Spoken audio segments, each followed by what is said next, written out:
what mis and disinformation are, how do we combat it when we're faced with it, what are the real life on the ground harms that are caused by disinformation, and ultimately we hope that you'll walk away from this event equipped with the tools to really combat it if you are faced with it online. So the way that today's event is going to go is, first, we're going to actually have a presentation from a media literacy scholar, Dr. Denise Agosto from Drexel University. She'll be talking about really what mis and disinformation are, strategies to combat it as you face it, as well as kind of the broad scope of what mis and disinformation looks like online. That'll be followed up with an amazing set of panelists who can really contextualize these issues specifically to the Sikh community. As Gideon mentioned, for the past several months, we've been really dealing with the farmers' protests and how that's been specifically affecting the Sikh community, although it's not necessarily specific to the Sikh community. Our community has been targeted and harassed online, censored, and we've seen anti-Sikh disinformation campaigns perpetuated across social media platforms. At the same time, we've now seen this massive surge in COVID in India, and the amount of disinformation coming out of this issue is also specifically harming the Sikh community as well as the broader Indian community. And so we'll be talking about both of those, and we're going to have an incredible set of panelists really talk about those issues, contextualize them to our community, and talk about ways that we as Sikh Americans and as Sikhs across the globe can help combat this issue. And lastly, to kind of tie this into the work that SALDEF has been doing as an organization, I'll be giving a presentation to talk about the policy updates that SALDEF has been doing and the work that we've been doing with our allies on the Hill to combat this issue from a legislative perspective. So without further ado, I want to introduce Denise, Dr. Agosto from Drexel University, who is an academic scholar and expert in misinformation and disinformation. She's a professor in the College of Computing Informatics at Drexel University, where she serves as the Director of Masters of Science and Information program and as the Executive Director of the Center for the Study of Libraries, Information, and Society. Her research investigates how young people use information and information technologies and the role of social context in shaping youth's multifaceted information practices. So incredibly relevant to the conversation we're going to be having today. And Dr. Agosto's most recent book is Information Literacy in Libraries in the Age of Fake News. So without further ado, Denise, feel free to share your screen and start your presentation. And just as a heads up, as Denise is getting her presentation ready, we will have time for a Q&A with Denise right after. So feel free to message your questions in the chat and we'll be able to field them and ask them right after her presentation. Hi, everybody, and thank you for inviting me here to talk about this very important topic. Today, I want to talk very briefly about understanding and identifying misinformation and disinformation and some of the things that we can do in trying to combat the disinformation that we see online. As we all know, more and more information is moving into online environments, really moving away from print environments. More and more people are accessing news and everyday information through digital devices and on digital platforms. But why does information matter? The movement from information away from print into digital formats means largely that we're eliminating the role of professional editors and publishers in a lot of the information that we see coming out every day. It means that an increasing amount of the news and information we get each day is written by regular people. It's really difficult for most of us to know what information to trust online. And in most of us, I include me, this stuff is hard.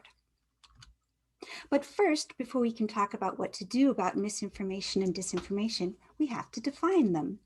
Misinformation is inaccurate information, but it's not intended to deceive anybody or to manipulate people. It's just incorrect information that we find. Disinformation, on the other hand, is what we're really talking about here today and what's playing such a crucial and devastating role in the Indian farmers' protest. It's deliberately intended to mislead or to manipulate and to force power and influence on groups of other people. So you might wonder why we're saying misinformation and disinformation instead of the term fake news, which we all know so well. We really want to avoid the term fake news because it's immediately partisan. It immediately brings up political associations and negative associations. And the best thing we can do in this conversation, in this battle against disinformation is to all try to calm down and think with empathy and try to take the emotional out of the issue. So we want to avoid fake news. Also, it's very dismissive just to say something is fake news and dismiss it. And perhaps most importantly, a bifurcation of news into either real or fake indicates that there's no middle ground, when in fact, most information falls into that nebulous middle ground. So really more convenient for our discussion here is the concept of misinformation and disinformation. Well, in trying to understand how to combat misinformation and disinformation, we first need to understand why people believe it. I can't stress enough that we all believe misinformation and disinformation at times because it's very difficult to identify. Major factors in why people believe misinformation and disinformation include a lack of understanding of how to identify it and how to evaluate information. The fact that disinformation in particular is usually presented in very emotionally charged ways. It's intended to get us emotionally riled up. And as human beings, we are emotional creatures, and we tend to believe emotionally charged content, believe it and notice it more than dispassionate facts and nonfiction information. In addition, confirmation bias helps to explain why we believe misinformation and disinformation. And this is humans' natural tendency to believe information that supports a person's beliefs or biases. So if I already tend to have a political belief or social standpoint, and I see something online that confirms my suspicion, I'm much more likely to believe it than something that negates a suspicion I have. But lastly, I want to reiterate that all of us fall prey to disinformation. It's hard for all of us to discern what is accurate and what is inaccurate. And research shows that across age groups, education groups, income groups, and geographic groups, all of us have trouble in understanding and identifying misinformation. So what do we do and what can we do? Well, first we want to understand why people share misinformation and disinformation online. Very often people are blind trust and unintentionally sharing information that is incorrect, simply a lack of awareness that information is incorrect. Often we see very emotionally charged information is really profit driven. Clickbait brings in money. Sometimes misinformation and disinformation are merely motivated by humor, as in the case of parody or satire, or mischief, wanting to make trouble. But what's important for our discussion today is to wield political or social power. People who are sharing incorrect information, trying to change other people's minds and trying to create increased power. Came out last week on sharing inaccurate information in Twitter. The good news is the study showed that about 96% of the news that is shared on Twitter is actually accurate and real news, but about 4% is disinformation, inaccurate, and typically it's politics and partisan distrust that is the reason people are sharing this information.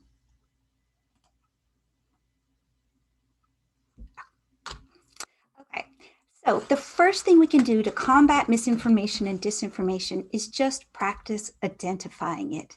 And it's actually, as I said, pretty difficult. There are lots of different models you can find online of suggestions for how to identify misinformation and disinformation. I really like this simple infographic here that was created by the Center for Media Literacy in 2018. And the Center for Media Literacy suggests that there are 5 key concepts to identifying disinformation online. Authorship. We must remember that all messages and all media messages are created by somebody. So first we want to identify who that somebody or something is. Format. Media messages are constructed using different languages depending on where they appear. Are they social media? Are they broad basic news media? Formats vary. Also audience, different people experience the same messages differently based on our experiences and our personal life views. And framing, we always want to try to understand what values and messages are embedded in the information we see online. And fifthly, purpose. Um, Much of the information we see online, as we see in the research, is actually accurate and reputable, but the disinformation is often created because of profit or power. So due to time constraints, I'm going through this very quickly, but if you'd like to learn more about how to identify misinformation and disinformation, I do recommend the Center for Media Literacy. You can find a lot more detail there. Another really useful tool that I particularly like comes from Clemson University's Media Lab. It's called Spot the Troll. It's a quiz that they came up with, I think it was in November, and it takes people through different social media profiles. Some of them are real human beings, and some of them were created by trolls, bots that were sending particularly politically charged messages. It's a quick quiz, maybe takes 10 minutes. And I think it's really useful in learning how to identify when information is actually coming from fake accounts. I recommend that one. So here's what we really want to get at and what we really want to talk about today. What can we all do when we encounter misinformation or disinformation online?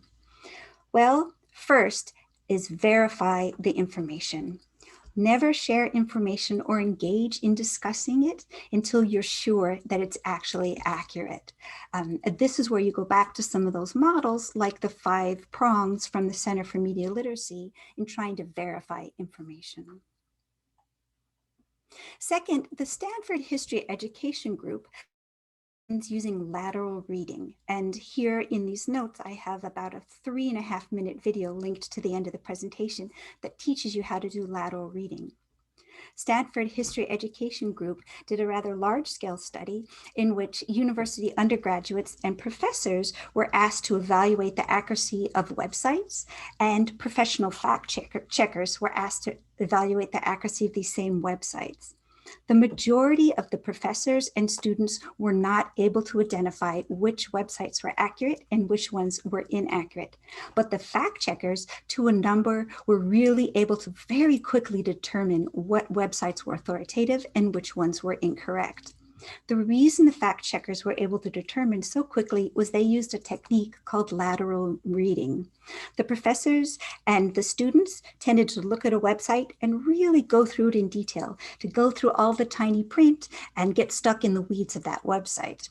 The professional fact checkers learned the name of the website, immediately transferred out of that website into the general web, put the name of the organization of the website into a search engine, and then they relied on trusted sources, you know, the AP, the New York Times, NPR, the really big ones, to look for opinions and suggestions as to whether or not these organizations were legitimate.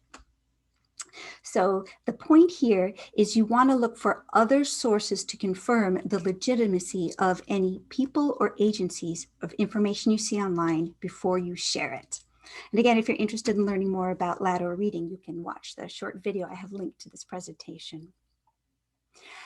Next, remember, now one of the main reasons that people believe disinformation is because it's typically presented in very, very emotional ways. So most of the time, really the best choice is not to engage with information online if it's presented as very emotional information. Often when we try to counteract disinformation and fake messages, we really just end up echoing them and making notice of them larger and more obvious. So very often the best thing we can do when we encounter incorrect information online is nothing, but rather try not to engage and increase the attention to misinformation. Lastly, very important, is to practice empathy. There's a good piece here by PEN America. You can see here I have at the bottom of this page, how to talk to friends and family who share misinformation. And one of the core premises of PEN America is to practice empathy. Try to understand other people's points of view and why they might be sharing misinformation and disinformation. In doing so, we can all remove some of the emotional anger and some of the quick, hot emotions that are connected with these types of content. And in doing so, we can try to reduce some of the inflammatory conversation online. So for more detail, you can see this piece that I have linked here at the bottom of the page. Well, lastly, a couple of tips that I would like to remember and final parting words. First, all information has bias and perspective, and that's important to understand. We don't have true news and fake news, but we have information in the world that represents people's biases and perspectives. So the best we can do is try to identify authorship of information and the perspective before deciding whether to share information. Next, it's very important when considering online information before sharing is to read the whole piece. There have been several studies that have concluded about 60 to 70% of the time people are forwarding and sharing disinformation. They've only read the headlines. They haven't read the full articles. They're not even sure about the information they're passing on. So it's very important to consider all the information and to think about it in context. And lastly, again, take a few minutes to calm down before sharing or commenting on emotionally charged content. This is a very emotional issue for all of us, and that leads to arguments and the furthering of disinformation. Okay, so let's see, talk about questions or ideas. Thank you so much, Denise, for that awesome presentation. I think it was a really great way to open up the conversation more broadly about disinformation and misinformation. And I especially think that defining the difference between misinformation and disinformation is so important, not only from kind of a scholarly perspective to understand the difference, but also kind of in understanding the intention behind certain information that we're seeing online. We do actually have a few questions from the audience. So one I think is a really great question that sometimes confuses individuals when they see information online, but we had a question about kind of trying to understand the difference between bias versus an active, misinforming or disinforming. So what do you see as the difference between biased information versus actual misinformation and disinformation? Yeah, that's an excellent question. Generally, the scholarship has agreed that we call information that is incorrect, but not intentionally incorrect, misinformation, whereas disinformation really is created to deceive. It's intended to change people's opinion, and it's largely a power play, talking about issues of power, equity, and privilege. So I think the question is also, what's the difference between bias and perspective? This is a very difficult question. Bias contains within it this idea of negative perspective. And I think that is the difference. Often we see credible information presents perspective. It is still coming from some person or some agency and representing their perspective, but bias adds the negative. It's when we're trying to change people's perceptions. It's definitely really helpful to keep in mind. And I think there was another question about kind of, we see the term fake news tossed around a lot. You mentioned that you really don't think it's an appropriate term, or maybe the best term to use when talking about, fake, or I guess I'm using it now myself, but disinformation online. So what do you think is a more appropriate term to use, and how would we, categorize information that we see online? Well, fake news, the term has the advantage of being instantaneously recognizable. We all know what it means, but it has the great disadvantage of coming with it negative ideas. And really, I can't stress enough that when we're dealing with misinformation online, we want to try to calm everybody down and take away the anger and the antipathy. So I suggest simply misinformation is the easiest way. This way, we can make a more dispassionate and empathetic consideration of concepts of information online. That absolutely makes sense. And I think that, across your presentation, there was this theme of really trying to take as much emotion out of it to really look at the objective facts when perpetuating information online. And the last question that I think we have is, I think that, throughout your presentation, when talking about identifying misinformation, identifying disinformation, trying to combat it, how much of the onus goes on the actual individual who is, online, a user of these social media platforms versus the actual social media platforms themselves? Where do you kind of think that balance lies in terms of combating the spread of disinformation? Well, in the United States, it's interesting. We don't have any kind of governmental oversight or any one central organization that has the responsibility of controlling misinformation and disinformation online. Rather, just the responsibility has come down to the individual platform owners. This means that the corporations who are providing platforms for us to share information end up being the authorities on what's acceptable and what's not acceptable. I would argue that that's just not acceptable, that we as a country and as a society need to work to create our understanding of acceptable speech based on community standards, not based on corporations. But this is where we are right now. Really, the power is in the hands of the platform owners. Yeah, no, absolutely. And actually, I'm glad you brought that up, because that's actually something that SALDEF has been working on from an organizational and legislative perspective, and something I'll be talking about later. And we actually did have one last question from Sahej, our policy intern at SALDEF. And he's asking why we should materially differentiate our responses to bias, perspective, spin, disinformation, or misinformation if they all, upon reception, can reinforce harmful narratives. That's a good question. I suppose you could argue that since it all can reinforce negative narratives, it's really not necessary for these academic distinctions in terms. Rather, I would argue the conversation and the terminology we want to use is whatever our audience understands. If it's easier for us to use the term misinformation or disinformation, it makes a more palatable and understandable conversation, then I don't think it's necessary to differentiate. On the other hand, as academics, we love gradation, and we spend a lot of time differentiating terms because we want to study and understand these phenomena. In the public narrative, however, I don't think it's as important to make these differentiations. That makes a lot of sense. Well, thank you so much, Denise, for your presentation. It was incredibly helpful, and I'm really excited for the foundation it kind of laid for our panel that's coming up next. Feel free to keep asking questions to Denise in the chat, and we'll make sure to address them towards the end of the event as well. So next, we're going to introduce our panelists who will be talking about these issues of misinformation and disinformation specifically within the context of the farmers' protests and the current COVID crisis in India. So I'm going to go ahead and introduce our panelists. First, we have Guneet Singh, who is a UK-based public policy professional and a graduate from the University of Cambridge. He's worked in the Indian government startup India Initiative and is a former LAMP fellow and policy advisor to an Indian MP. So really looking forward to the insight he can provide with regards to the actions of the Indian government in these issues. We also have Aashmeeta Yogiraj, who, with a multifaceted background in information science, political science, and journalism, brings digital literacy to a traditional broadcasting environment in her role as Director of Marketing at Just Broadcasting Corp.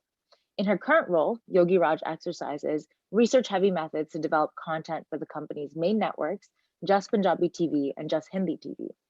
Yogiraj focuses on leveraging content to efficiently market the Just brand, focusing on both audience retention and developing new viewership bases. Most importantly, Yogiraj spent 2 months on site in Delhi to cover the farmers' protests and provide on-ground analysis of developments for the NRI diaspora. Yogiraj holds a Bachelor of Science from Syracuse University and received her bachelor's from SUNY Stony Brook. We also have Bal, who is an award-winning journalist and has worked for all of Canada's major news networks over the past 17 years. In addition to her various projects and roles at CBC News, Bal produced and directed Little India, Big Business. The documentary premiered on CBC television and the Documentary Channel, and was a finalist in the prestigious New York festivals as one of the world's best cultural documentaries in 2017. Bal is a passionate storyteller who strongly believes in the power of responsible journalism. She is committed to sharing stories from underrepresented groups, whether it be through traditional mainstream media or through her independent creative projects. And lastly, but definitely not least, we have Dr. Prabhjot Singh, who is an educator from California. He has worked as a special educator for almost 10 years and has completed his doctoral studies in educational leadership. He engages in activism, specifically around the treatment of Sikhs in India and the effects of their ongoing genocide. So we are incredibly excited to have all of you here, and thank you so much for taking the time out of your busy schedules to make it. Um, so for the audience members, just like before, feel free to add your questions in the chat. Sahej will be fielding them, and so we'll definitely leave plenty of time at the end of the panel for audience Q&A. So without further ado, we'll get started. So firstly, given that all of you have such a broad array of experiences with regards to the farmers' protests and the current COVID crisis, all of you are activists in your own different spaces. In what ways and on what platforms has misinformation and disinformation been perpetuated throughout the farmers' protests? And how has your activism specifically been impacted by misinformation and disinformation? Aashmeeta, did you want to respond to that question first? Yeah, first of all, thank you everyone at SALDEF for putting together this really timely, really important event and webinar. And of course, it's a pleasure and honor to be part of it. Thank you to all the attendees that are watching. Hopefully you get some good takeaways. I think Denise's presentation has already offered some really good action items that we can all take home after this webinar. Thank you for sending this first question my way. I was thinking about what I wanted to specifically share with folks about this, and there's one particular story that I think is very relevant, right? Misinformation and disinformation, regardless of the distinction between the two, at the end of the day, is dangerous, plain and simple. Lives on the line, dangerous in today's climate, especially when we talk about the protests, or even COVID, the way it's playing out across the world, especially in India. So one specific incident I'd like to share from when I was there. So everybody is familiar with January 26th, Republic Day in India. There was a big tractor march that was, organized by the protesters and the farm union leaders to go around, around Delhi as per a designated and approved route by the Delhi police and the local government. So that morning, I was at one of the border sites and planned to, cover the tractor march live on our network and report from the ground what all was happening. I just want to kind of give the most extreme example of how this disinformation, like Denise was saying, can be used as a tool to achieve a malicious or political or strategic goal, right? When the tractor march started, the border site that I was at, Tikri border, peaceful, 9 a.m., everything goes as per plan. No one's breaking barricades. Everything is happening as it's supposed to. The protesters are marching and the police is there standing, peacefully to one side, and the locals are literally like showering flowers on the protesters as they're marching with their tractors through. And within an hour or two, still very peaceful environment. There's no hostility between protesters and police or locals, nothing like that. All of a sudden, everyone's Twitter starts blowing up that the barricades have been breached at the other border site, and protesters have already reached the Red Fort. This was not verified. There was no visuals of it. This was hours before, as we would find out later on, that anyone actually reached the Red Fort and that any barricades at Singh had been breached.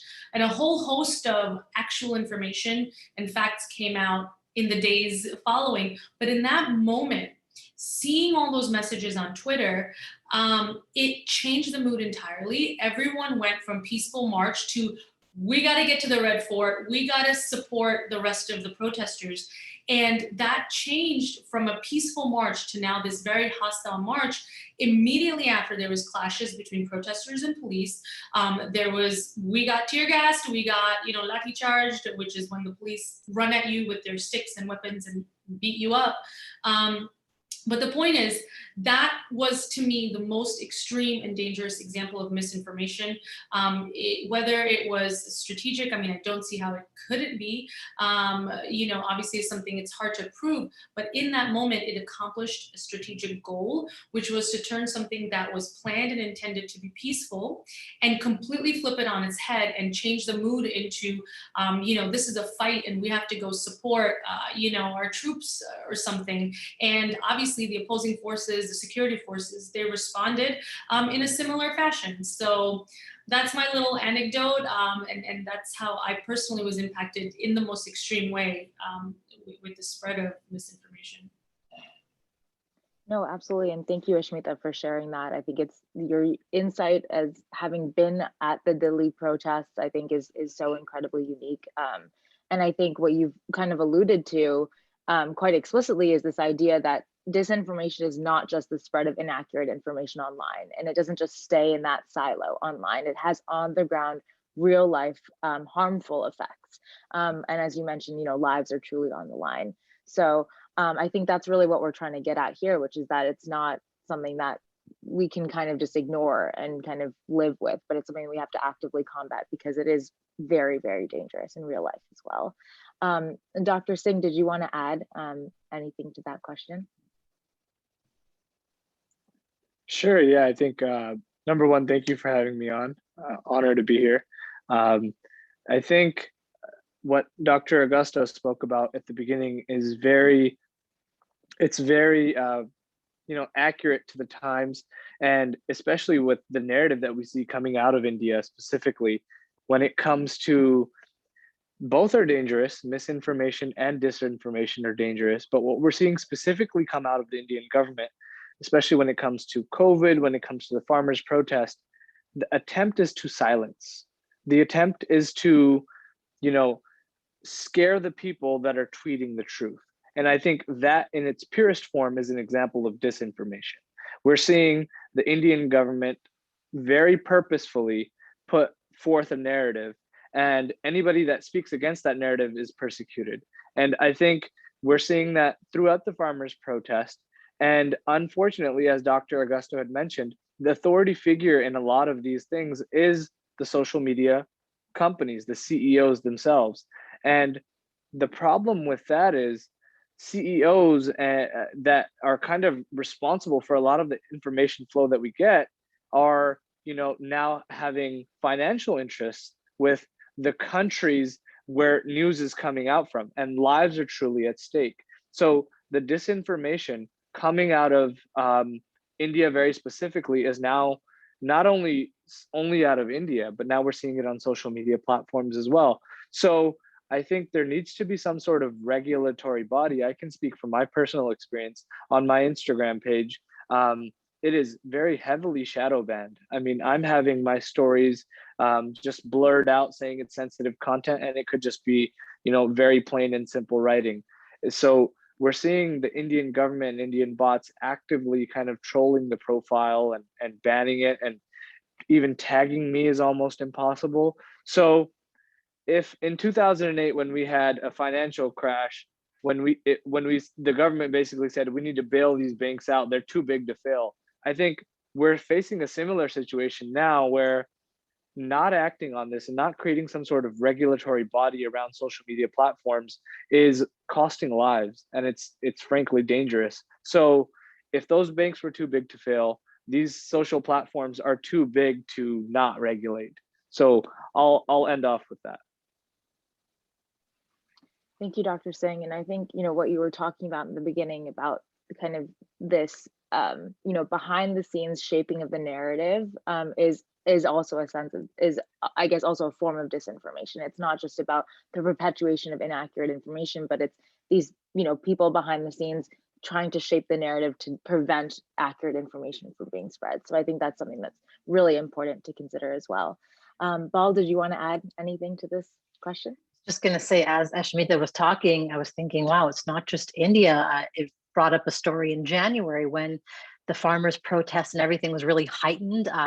The diaspora, especially here in Vancouver, Surrey, BC, and Canada, there's a huge population that has a vested interest in what happens in India. The diaspora is strong here. And there was a protest planned, a car rally, because we're all under COVID restrictions here, in Surrey, which has one of the largest populations of Sikhs in Canada. And I remember getting calls from concerned people because there was a CBC News article that interviewed the police and just took at face value what the police said. And the police said they had canceled this planned car rally because they had heard there was going to be food trucks there. And the organizers are calling me, as I work there. So they're like, you need to fix it. This is not true. I don't know where the police heard that. So, and so there's so many layers to that for me. It's like, the car rally got canceled because the police said they heard there was going to be food trucks. The organizers are telling me there was never a food truck planned. I don't know where they heard that.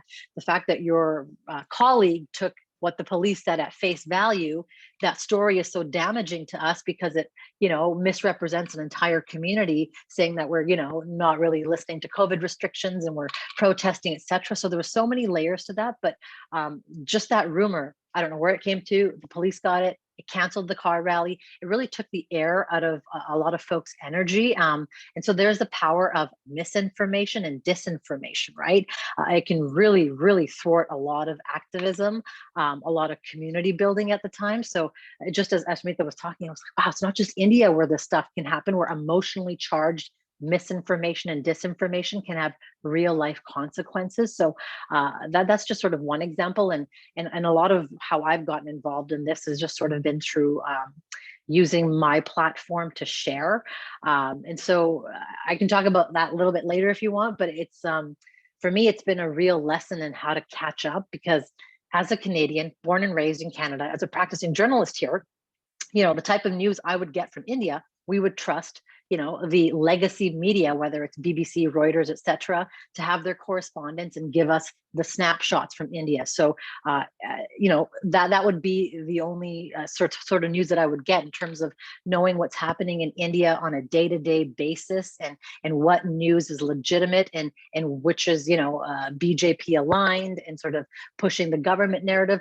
That was really difficult for a lot of us who got involved so much deeper than we ever have because of the farmers' protest. That was really difficult for us to navigate. So through Clubhouse and these conversations a few months ago, people got together. There's a website we created called farmersprotests.com. So farmersprotests with an S.com. And it was just sort of a primer of like, here you go. Here are some basic journalists, basic news organizations that are trustworthy, reliable, and there's some consensus among the community that this news is legitimate and non-biased, right? So there was attempts to like wade through all of that, but January, February, March, I feel like those are really heightened months of emotionally charged information coming out of India, not sure knowing who to trust, etc. And for some of us in the diaspora who aren't as plugged into what's happening in India regularly, but because of the farmers' protest, there's a whole new, I think, era or a whole new group of people now that are really concerned and wanting to be involved. It's been a real lesson for a lot of us. And so, one of our fellow panelists, that's how I met Guneet, was online through Twitter. And as somebody that's born and raised in India, like he brought that perspective to me, and I've relied on him to go back and forth with a lot of, just double checking and sourcing material and people that I'm talking to. So if it's difficult for me as a journalist to navigate this, I can't imagine a regular person day to day trying to wade through this. So it's really important. And even now with the COVID stuff coming out, it's even brought this to a larger scale. But I'm so curious because Denise's presentation was fascinating, and everyone's perspective, I think, is so valid and interesting. So I'd love to hear from others on this too. Thanks, Bal. Absolutely. And I think, you're mentioning Guneet segues perfectly to hear more about how Guneet's activism has been impacted by misinformation and disinformation. So Guneet. Thanks, Ikaasa. So I think going and finally, thank you for having me here. I think the issue with going after three good speakers is that you have to concisely put your point across. So I think in terms of where misinformation and disinformation is happening on the social media platforms is everywhere. Now the question is, which platforms are designed in a particular manner in which you can combat it, or in which some quality of information or misinformation or disinformation can be easily tackled. So I think in that case, I would say the best kind of social media website is probably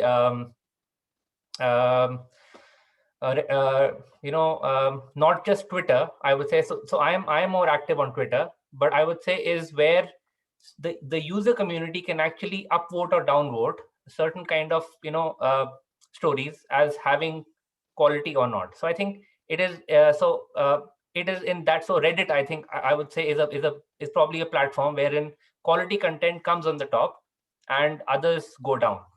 But otherwise, places like Facebook and WhatsApp are definitely the den of misinformation and disinformation. And in fact, so much so that it almost becomes like psychological trauma. And if let's say a normal person, for whom politics or such kind of things is like not really a day-to-day thing, if they are usually using Facebook and WhatsApp on a regular basis in the Indian environment, they are definitely prone to be misinformed and not know what to do. Twitter, I would say, still has a lot of ways in which good content and bad content can easily be identified, because one 240 character tweet can compete with the other, and then it's basically in a marketplace of ideas. So I think that is the nuance that I always look at. And I think, probably I could be the only Indian on the panel here. So it also, the important thing is here is subject matter expertise. So by the way, everyone, welcome to the Indian world of social media, where everything is cutthroat and everything is a game of one-upmanship. So this is something that a lot of people who have suddenly, from the diaspora now started to look at India. It is a jolt. But that's something that all of us, people like me, have basically grown up into. So misinformation and disinformation is not coming from, for people like me, not coming from people whom I don't know. It is coming from people I know. And that is very important to understand. In terms of how it impacts me, it doesn't. I just laugh more now that, so I just laugh when I see some misinformation or disinformation. And I choose to clap. It just depends on how and when I choose to clap back, and which platform I decide to do it on. I think that's what it that's what's changed for me, I would say. Yeah.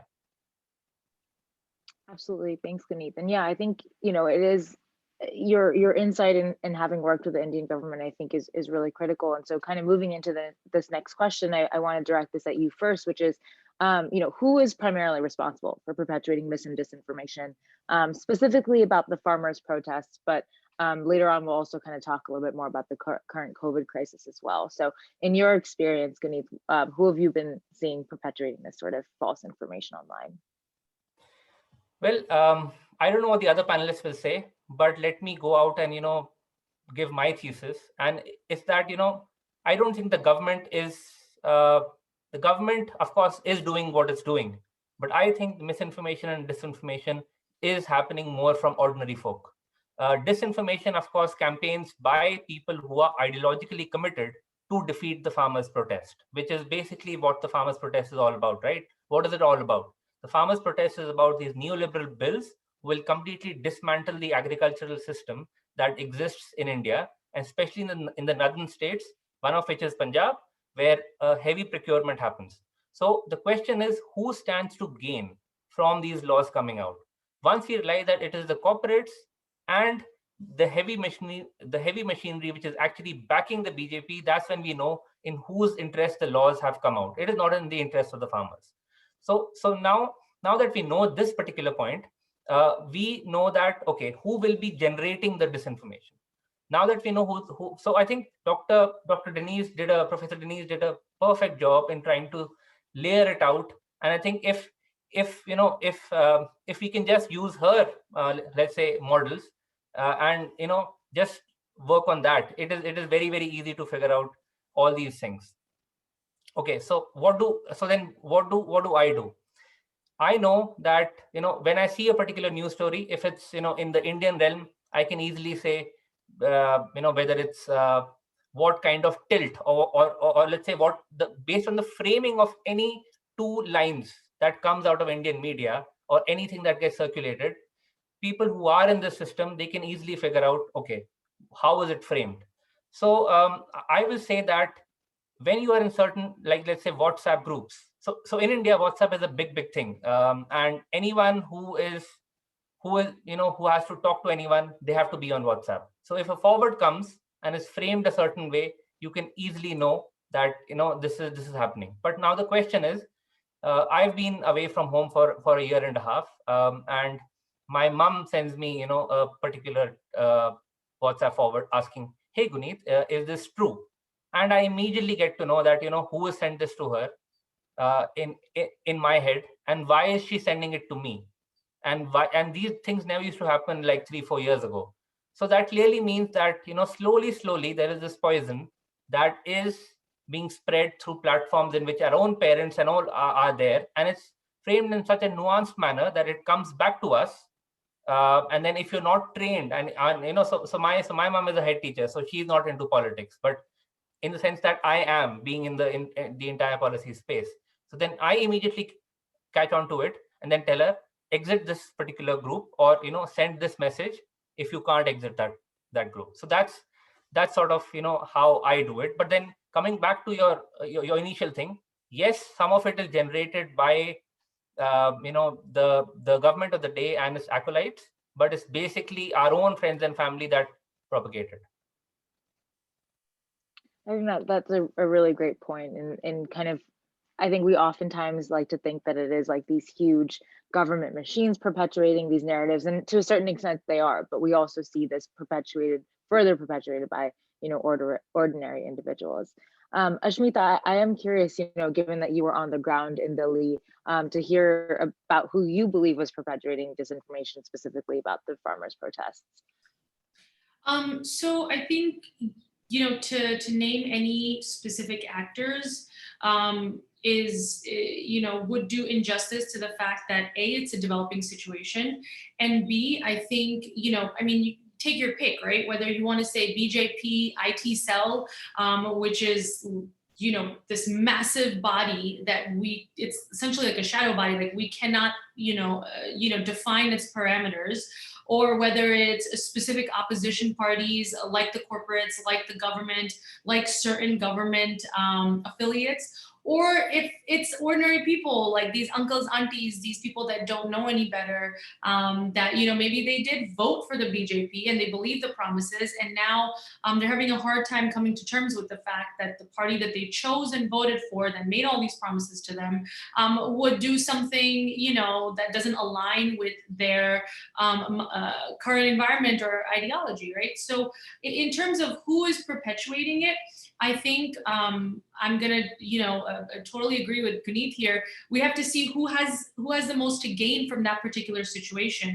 It's not just one thing. The farmers' protest has a million different facets, right? It's about the bills. It's about farmers in Punjab versus farmers in Haryana versus laborers, right? And the laborers have way more to lose than the farmers even, because the farmers at least have some land, they have income. The laborers are day-to-day wage earners, right? So at any given moment, when you talk about the student activists that are involved, they have political ambitions. You talk about the celebrities that are involved, who knows what their long-term plan is of what they're looking to gain from all of this, right? But the point is that whenever this misinformation is put out and it's spread, my approach, what I employed was taking it on an individual basis. This particular WhatsApp forward, who has the most to gain from it? Why is it happening today, right? Why is it that today that this specific person sent me this particular piece of information? And that at least helps me recognize, like Denise said, that everything has a bias. Look at the source, look at the timing, and look at the audience, right? And then that can give you some pretty, easy clues on who's benefiting it, who is perpetrating it, and who has the most to gain, right? Absolutely. And kind of before we move on to the next question, I want to pluck out something that I think both Guneet and Aashmeeta and our other panelists as well have kind of highlighted, which is I think when thinking about disinformation online, I think it can be this really overwhelming concept, but something that Aashmeeta just highlighted is the one of the strategies that you can kind of employ to combat the spread of disinformation is to take it on an individual basis. So when you see a message, when you see a particular post, when you see one particular thing that seems questionable, start there, right? Just preventing even the spread of one single post could actually, have an incredibly large positive benefit. So, that is one of the strategies that I hope that our attendees for this event today will kind of take out of this, which is, while it can be an overwhelming idea to think about, there are, we can take it one step at a time and, to combat this issue. For the sake of time, I did want to move to another question, which is kind of that, it's no surprise that these same biased media tactics that have been leveraged against, the farmers, for the farmers protests, for example, against Sikhs specifically, have been leveraged against other marginalized groups. With the Indian government alone, we've seen it perpetuated against those in Kashmir, and on social media platforms, we see violence waged against people of color and the LGBTQ+ community here, even in the United States. So one of the questions that I wanted to ask is how we as Sikhs can act as allies to these communities as we face similar problems against misinformation and disinformation online. Dr. Singh, I wanted to pose this question to you first, since I know a lot of your advocacy is very intersectional. Yeah, awesome. Thank you. That's a great question. I think a lot of my efforts and focus have been around raising awareness. I think the level of disinformation coming out of Indian media channels, not just during the farmers' protest, but for decades, have painted a very specific narrative. And we're seeing the antithesis of that narrative playing out at the farmers' protests. We're seeing people serving that were previously labeled terrorists. And so I think with this age of information cycling, we're seeing a lot of those narratives fall by the wayside. And I think that's really important because when we talk about a generation before us, technology and the circulation of this information is a relatively new phenomenon. And I think this is why the Indian government consistently turns to internet shutdowns. It's by far, by tenfold, the greatest violator of internet shutdowns. And I think it's to stop that flow of information. So despite the IT cells, despite the efforts behind that, when information flows, it goes. Like if I send it to one person in the diaspora, it's already gone. So I think awareness is really key, kind of decoupling our psyche and our thought process from previous narratives. Even when we look at figures from Indian independence, or when we look in the 80s and the people that, the Indian government has painted as, violent, terroristic type individuals, we're seeing some of that narrative fall by the wayside because we're seeing that now all of a sudden, farmers protesters are being arrested, they are being tortured. And I think for like I think Ball had mentioned before, we're seeing this for the first time during the farmers protest, but this is nothing new to at least Sikhs and minority groups within India. So I think key number one is kind of breaking that previous narrative through awareness and understanding kind of how, when we talk about Ambani and we talk about misinformation and disinformation, we have a person who is primarily responsible and will benefit from the farmer bills, who also owns a news channel and conglomerate of networks which 700 million people view. So we automatically see the conflict of interest there. So when we look at that and we look 10, 15, 20, 30, 40 years back, and we look into the 80s and that time period that has continued, awareness is kind of the only thing that can help us pass from that time period. And awareness is the only thing that can help us create a new narrative. I really, really appreciate that insight, Dr. Singh. And I think that is really, really important.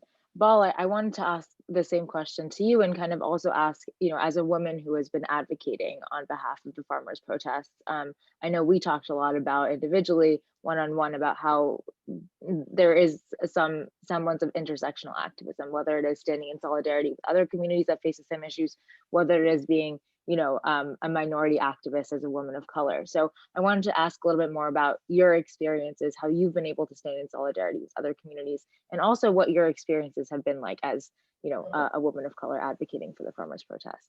Yeah, I mean, I've never really described myself as an activist, so I use the word advocate. But I mean, as a journalist, I told you, I think when we talked on the phone, I'm just on maternity leave right now. And the way I got deeply involved in this farmers' protest stuff was a few months ago. Some people in Vancouver locally asked me for some advice on how to deal with the media. So that sort of turned into me paying a little more attention and getting more involved. And the more I saw, the more emotionally charged that information that was coming out of India became. And it just hit me in all the ways, especially after last year, the racial reckoning we've seen in North America. I was like, I can no longer be silent under the guise of objectivity as a journalist, because as we know in North America, that lens has always been through a white-centric lens. And so I've just been really questioning a lot of my work and really been on this path for several years myself now. And I just felt like, you know what? I'm speaking out about things that I care about now. And it's not going to be, hiding behind that, oh, you're a journalist, you're objective, you can't speak out. This is a human rights issue to me. And so as I spoke out, I mean, I've done investigations before. I've done stories where I've been threatened to be sued, and people have, threatened me in other ways in my journalism work, especially at the CBC. But this kind of hate on Twitter in my timeline, trying to call me anti-India, calling me a terrorist, using the word Khalistan and weaponizing it. I saw a lot of that in my mentions.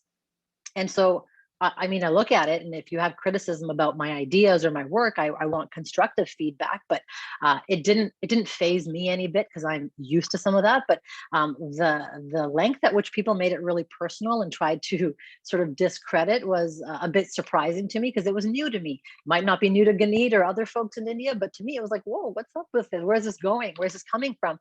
But then I realized, I know everyone's talking about how to disseminate and look at this information. It's just, for me as a journalist, always follow the money. Like, who is going to benefit the most from these farm laws? It's big corporations. Why are 60, 70, 80-year-olds sitting on the side of roads for months? Why would they do this? Like, it's just like, sometimes we have so much information and people get so confused by it. It's like, I am no longer holding space for folks or people that have come into different clubhouse chats, etc., that want to go right back to the basics of, are these farm laws good or bad? Go look it up, look at some reputable economists that can tell you that these are not good for farmers. And so I kind of pick and choose how I engage with a lot of this information now. And I've just sort of said, as information comes, if I can look at the validity of that information and put it through my own lens of like, okay, if I see something on Instagram and is this account, is it a native piece of information that they're sharing that's organic from their own page? Are they reposting it from 7 different people and I don't know the actual source of this information? So a lot of it for me is going through my checklist as a journalist and looking at, okay, where have I seen this news before? And is it credible? And sort of looking at it. And I'm reminded of this one example. I don't know if you guys remember, a few months ago, there was a video that circulated of elderly Indian women being run over by a tractor. And there was some allegation that this was done at the farmers' protest. Someone ran over these grandmas. And I looked at this video and it was so emotionally charged and people started sharing it. And I'm like, I don't know where this came from. I can't share this without looking into it. And eventually that information came out that this was an older video, not from the farmers' protest. It was a mistake. But again, at the time, it was so emotionally charged. I saw some accounts with tens of thousands of followers resharing it. And so I just think people need to take a pause and take a breath before they share information. And I think the biggest key for me as a journalist is media literacy in all of this. Guneet touched on it as well, but like this whole idea of WhatsApp and the generational difference with parents and grandparents and not knowing how to wade through information. But it always comes down to me for this is like, who is going to benefit the most from this narrative? Always look at that. And when you come to COVID now, I'm seeing some questions from people that are in this webinar asking about COVID and some of the intersections here. It's like, who would benefit the most from suppressing the number of deaths that the world is hearing about? Who would benefit the most from not and showing, the actual extent of the oxygen crisis and how it's not reaching.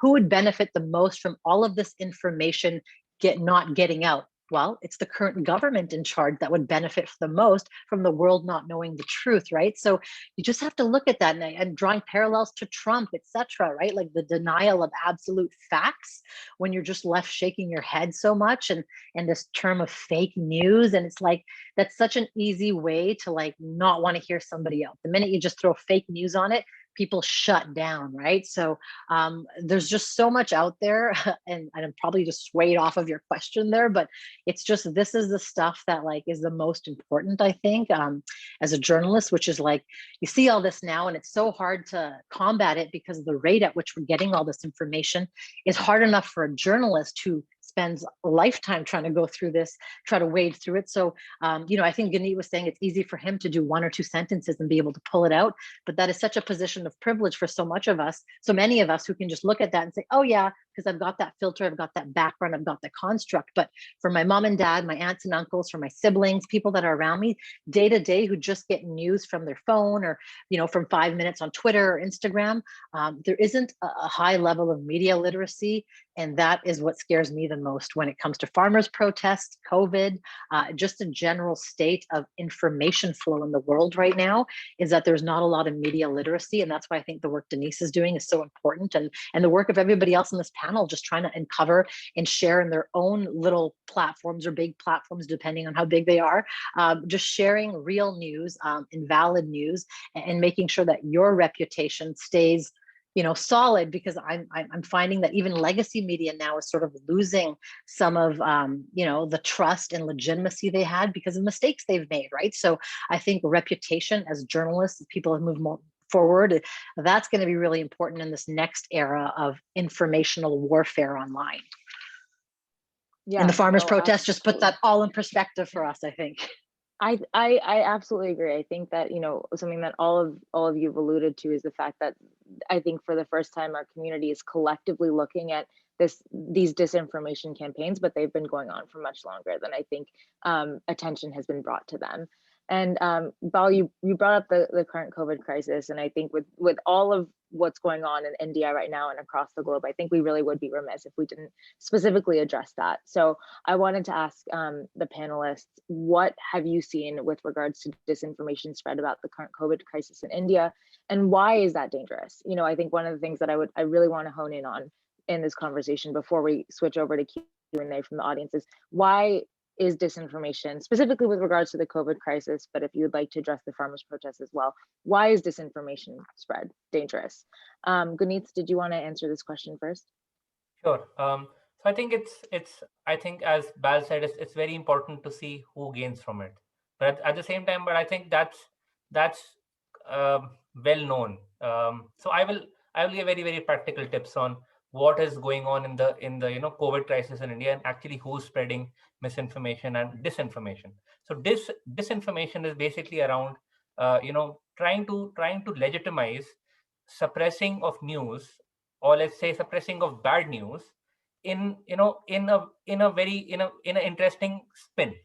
So there is a particular professor from former or current, that I don't know, but from the Indian School of Business. I will not name names, but I'll exactly say that there's this professor who very cleverly, I'm a data scientist and she's a professor, but at the same time, she very cleverly and clearly for the last 2 years has been parroting the government's narrative using clever statistics.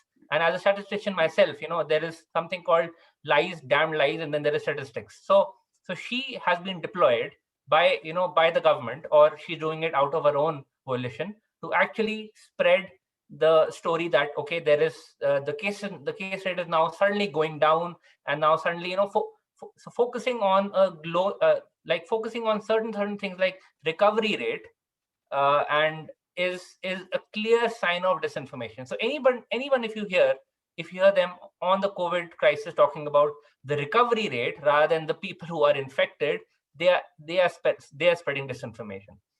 Second, in terms of now over the last couple of days, one of the governments. So okay, fine. So think of this. Think of what. So all of you, you're dealing with India.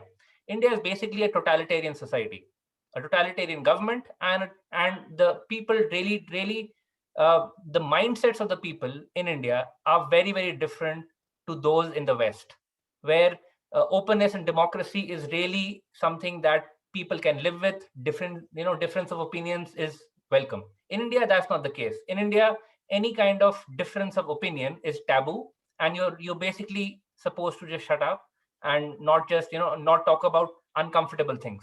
So, for example, now again coming back to the COVID crisis, what is happening is there's this narrative of, oh, let's not spread let's spread positive news, or let's not show.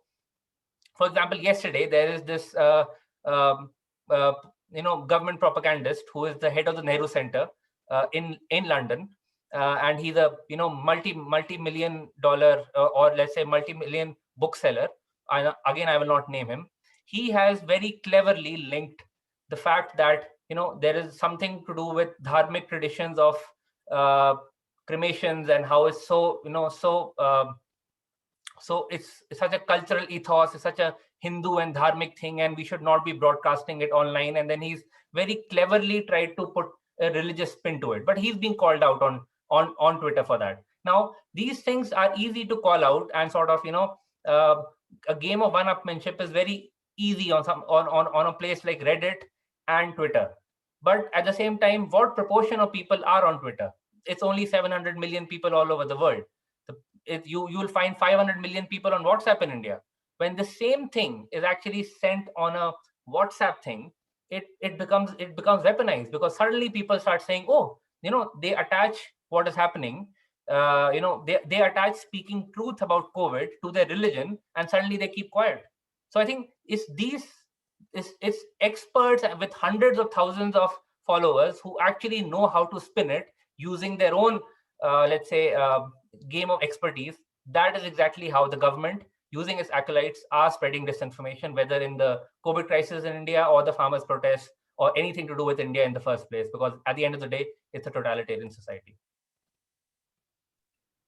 Yeah, no, thanks, Guneet. I think that definitely is like a very valuable perspective to frame the conversation about disinformation with regards to the current COVID crisis.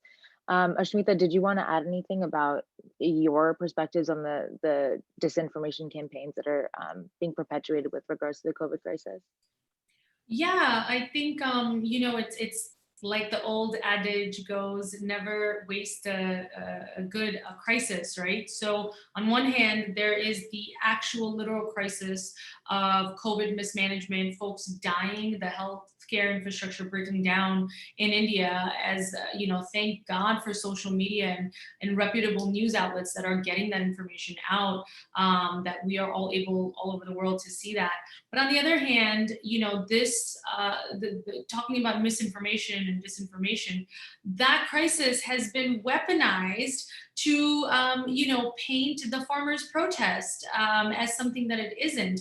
And once again, I know I sound like a broken record, but I feel like I owe it to the people that I saw there, the folks that I interacted with, to share this with you. I saw with my own eyes, all 5 of the protest sites that I visited, the roads were left open for emergency vehicles. Even on January 26th, Republic Day, when I told you all this was happening, when people actually started getting injured, the police barricades wouldn't even let ambulances through. And it was after, a group of protesters liaisoned with some of the security forces at the risk of getting beat up, that they opened up the barricades to let ambulances through, to now where, once again, thank God for the countering of the misinformation.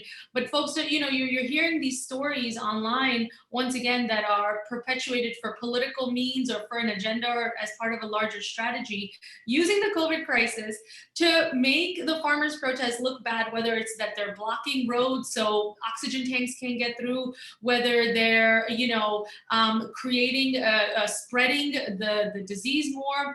Meanwhile, all the facts point to the other side, right? That the spread actually coincided with political rallies, with these religious events like the Kumbh Mela Manila, which draws 200 million people a day, and they're all bathing together, right? Which once again, the government took out full page advertisements for on all the major newspapers in India to invite folks to attend this, and is still continuing to hold rallies. I mean, you know, so once again, the cross-sectionality is just been something that I've personally been extremely disturbed by, because I've seen the merits and the organization with which these protests are being held, and to use the COVID crisis, which is 100%, you know, it falls on the leadership, and you know, you can take your pick, whether it's the state's leadership, the country's leadership, the hospital administration, what have you. The mismanagement and the death toll falls on the leadership, but to take that and to try to pin the blame and to malign the farmers' protest, I mean, it's not just an intersectionality, it's despicable. I mean, it's absolutely egregious. Thanks, Aashmeeta. I think, yeah, I really appreciate how you've kind of connected what I think we've thought of previously as two separate kind of crises, the farmers' protests and the COVID crisis. But the way that this disinformation campaign is kind of stringing them together is, I agree, absolutely despicable. We have gotten a ton of great questions in the chat. For the sake of time, we unfortunately won't be able to get to all of them, but I did want to ask a couple of them. So Hamad was asking, what is the method for organizing against oppressive state narratives when digital censorship and disinformation are such powerful tools at the state's disposal? So beyond individual and interpersonal action, what systemic steps can we take to combat these issues? Dr. Prabhjot Singh, did you want to maybe tackle this question first? I can do it briefly. As far as very direct actionable items, I'm not sure I'd be the best equipped, at least from this panel. But I think, like I had mentioned, you know, when we talk about how this farmers' protest affects everyone, when we talk about what censorship truly means for everyone that is on social media platforms, you get a sense of the kind of disinformation and how dangerous that can be spread, and the ability of these platforms to do that. So once you realize the situation that you're in, I think political activism, you know, talking to whatever your representatives are, because those are the people that can really get the wheels turning as far as political action and creating some sort of regulatory body for these social media platforms, which are the largest spreaders, and unfortunately to say that it's intentional in a lot of cases. So I will pass this question on to one of the other panelists after this. Awesome, thanks, Dr. Singh. You know, and I definitely want to direct this question to you, Guneet, since you've had, you know, experience working within these large bodies of government. So what systemic steps do you think that we can take to combat disinformation? Okay, this is definitely, it'll take a lot of time, but I'll quickly talk about what you can do as an individual. So first, I think you, as I think Bal said, you need to figure out which are the safe sources of information and the unsafe sources of information. Of course, I cannot, you know, recommend you be so politics is like a hobby. Those of us who are involved in the political space or in the policy space, it's not just a hobby, it's our way of life. So what we also do is I too go on the NDTVs or the Indian Expresses of the world, which are mainstream Indian news channels, to know exactly what government narrative is coming out from there and what liberal narrative is coming out from there. But they are not my sources of news, because when I was in the government or when I was in parliament, we were the news makers. So even you know, even the news sources that I know and trust right now, even their spin and bias is very, very evident. So how to build a larger movement? I think that's your key question, and it's very, very simple. This platform that we have, that is a movement. We all learning from each other. I can definitely, you know, you can reach out to me. I'm there on Twitter. You should definitely reach out to other people too. But at the same time, ensure that you do not trust anyone and everyone who's involved in the farmers' protest. Think, analyze. You know, in Sikhi, they talk about mat uchi man niva, which is basically keep your intellect high and keep your emotions under control. Think about what you're going to do. Do not react. very, very fast, build alliances. So of course, the easiest, let's say the lowest hanging fruit is people who are already doing activism, build networks. If you see that they are, posting disinformation by people from within a particular popular movement, ask them. You don't know their allegiances. Slowly build trust. I can definitely say that Bal and I have built trust, and we never even seen each other before December 2020. So building trust, cross-continental solidarities is very, very important. And at the end of the day, if we are now talking about the farmers' protest, the only way for, let's say, Sikhs or these farmers to, so I'm not a farmer, but why am I backing the farmers' protest? Because I definitely care about the Indian democracy and the way of life in India. And I see this as, let's say, something that will completely disrupt things, not just for the farmers, but for Indian democracy. So what is very, very important for us is to build solidarity with other communities or other oppressed, let's say, minorities, be it the Muslims, be it the Dalits. That is very important. If that doesn't happen, there is no way the farmers' protest can succeed, because the state has actually, let's say, weaponized. The state has the media, the state controls the narrative, and at the end of the day, it is they who hold the who hold the pen, who can frame the laws. And if so eventually it's going to be about mobilizing at the ballot box, which is why solidarity is very important. And yeah, so that's I think that's my key thing. Build online, let's say, solidarities, build trust. Don't blindly trust everyone who's backing the farmers protest, because you will get burned. But be smart about it, and you'll be able to go forward. Go slowly. Don't try to be a hero right off the bat. Thanks, Guneet. I think that's really, really great advice. And last question I wanted to briefly direct towards Bal. I know we have about 10 minutes left, but did want to ask this question because I thought it was a great question. So Elizabeth notes that we definitely need to talk about how ethno-nationalism is operating both the US and India. The diaspora is in a great position to kind of illustrate those similarities. And Bal, you talk a lot about being part of the diasporic community. So what specific actions can the diasporic South Asian community uniquely take to help combat disinformation? And moreover, what harms have the diasporic South Asian community uniquely propagated? I'll answer the first part, and I'll get you to repeat the second. I think for me, it's been finding the truth, finding the legitimate sources of news, and amplify. I am sitting in the comfort of my home in Canada. I am not afraid of any government. Why? I've been to India twice in the last 5 years, but if my speaking out means I can't get a visa to go back there, I'll be fine, right? So for me, it's like using my platform, my little platform that I have, my voice, to amplify that, what's happening. So finding legitimate sources, finding real journalists out there that are doing the work, and making sure that, whether it's on my Instagram stories or on Twitter, just sharing, and keeping that spotlight on. That's the bare minimum for me. I think, getting on Clubhouse in January, it created this vocal space where a lot of us around the world could connect. And we had so many great chats, January, February, March, and we've continued to just sort of connecting. And I don't want to say organizing, but it kind of became that, where you made these connections, took them offline, shared information, shared ways, and kind of staying in our lane, right? So as a journalist, I can tell stories, I can synthesize information, I can moderate conversations. So that is the way I can contribute, right?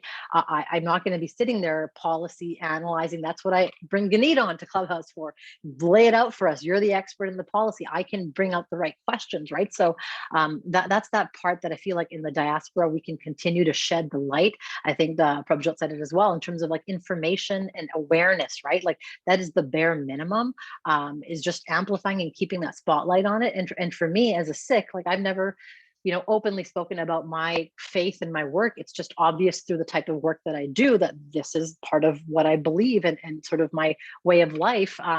And so for this, it's like I make it framing it for my Canadian audience or folks in North America, this is a humanitarian issue, right? This is bigger than just farmers. This is about, do we care about other people and their livelihoods? And yes, there's so many intersections to it, as you mentioned. As a Sikh woman, as an Indian, that's living here abroad now. But I think back and sort of why I got involved in this is like, my grandmother survived partition. She's my only living grandparent. And I think, what would social media have done in 1947 had it been around and somebody used it to help? Maybe they wouldn't have been displaced, my mom's side of the family. Maybe this wouldn't have been part of our history. So I'm trying to just use this social platform for what I can do to make a difference in this little way, and maybe bringing that awareness to somebody who's not of this background, who knew nothing about the farmers' protest, and through my lens and my way of sharing it, they now finally understand this issue. And that's my sort of hope. What was that second part of the question? I actually think for the sake of time, we'll end it there, because I actually really love the message that you just said, Bal. I really love the idea of, thinking about amplifying, the voices of others that may not have the ability to talk, to speak up themselves, and to use our platforms of privilege to perpetuate, these messages that are against these disinformation campaigns. So I would love to end the conversation here. Thank you to our panelists, to Dr. Agosto for coming today. I have had such a great time moderating this conversation.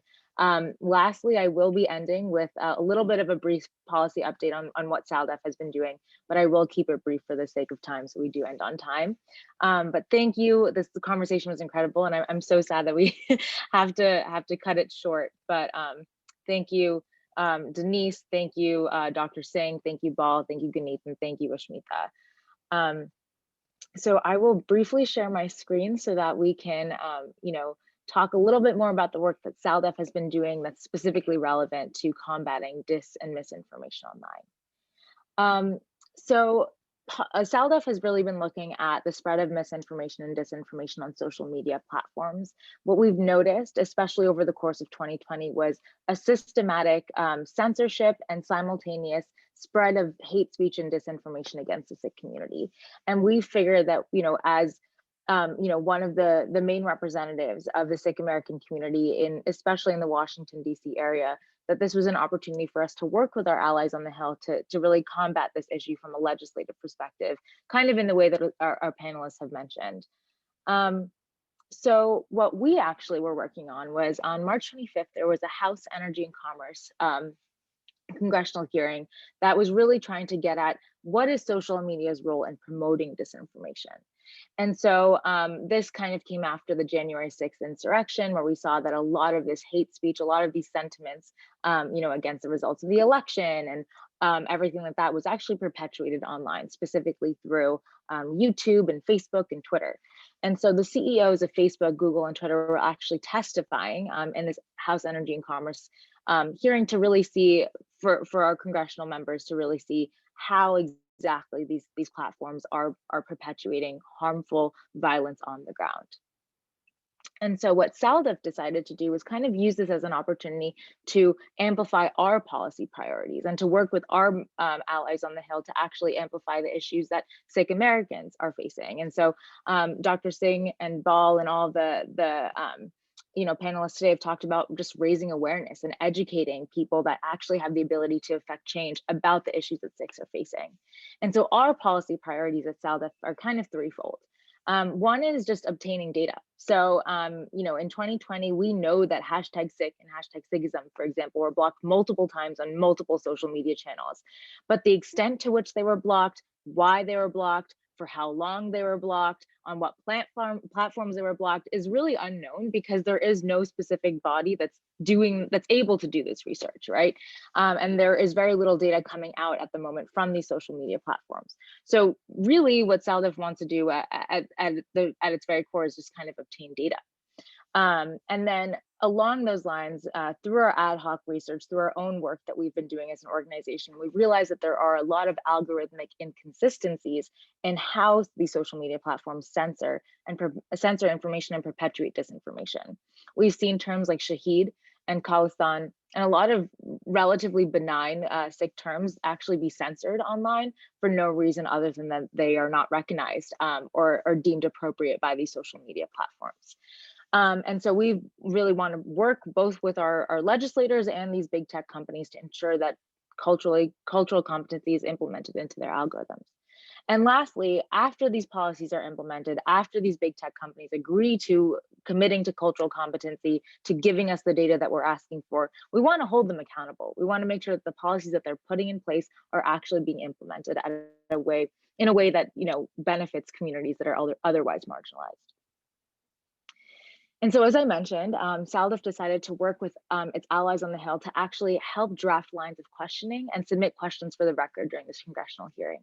And so we met with a bunch of different congressional offices, and some of them are listed here, all of whom had different concerns about the issues that Sikh Americans face online, depending on what those representatives generally focused on.